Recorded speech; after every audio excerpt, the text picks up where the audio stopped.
Okay, this is a quick little simple model I created in Creo. Let's go ahead and just, by the way, the model tree is here. It looks pretty much the same. You just turn it on and off down here, and the internal browser, it's turned on and off down here. But if you look at the icons, the feature names, extrude, revolve, sweep, sweat, blend, hold, nothing has really changed in that respect. Obviously the UI has changed, and where things are located are set up accordingly, but for the most part it's pretty straightforward.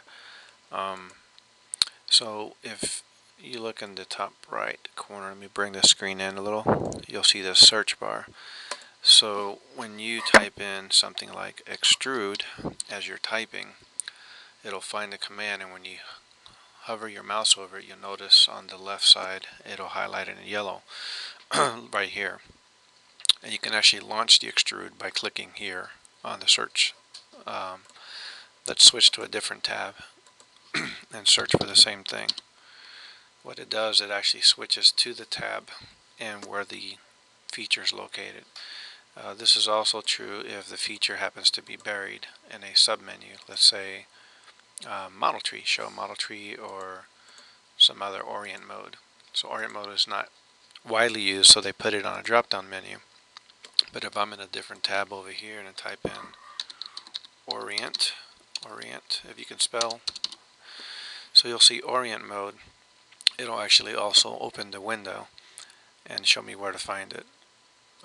So this new search functionality is actually pretty neat. It actually will make learning this a little differently, but we don't have to learn anything new as far as what a plane is and extrude. Everything works the same as before.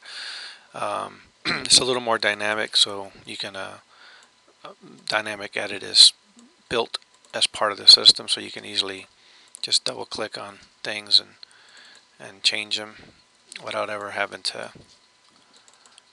go into the actual edit definition. So those changes I made just real quick, pretty dynamic.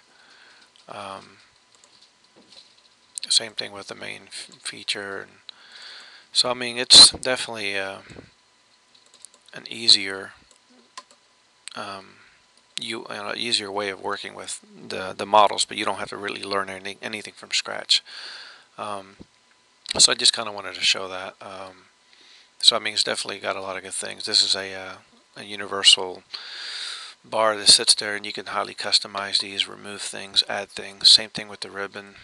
You can customize it and choose what tabs are visible, which ones are not, which commands you want in them. You can even create your own tabs or tab groups.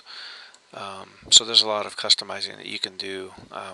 But again, it's still extrude, revolve, the same stuff we've always learned. Another thing you notice when you click on extrude and you click on a surface, it goes right into Sketch without the reference dialog box. So it's actually much easier than it used to be.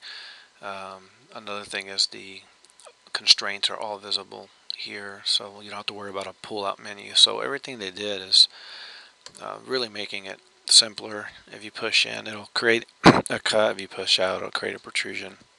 So it's fairly smart, when it comes to things like that. But so it's not going to be something terribly different from what you're using now, just a little more modern and faster. So I hope that makes sense.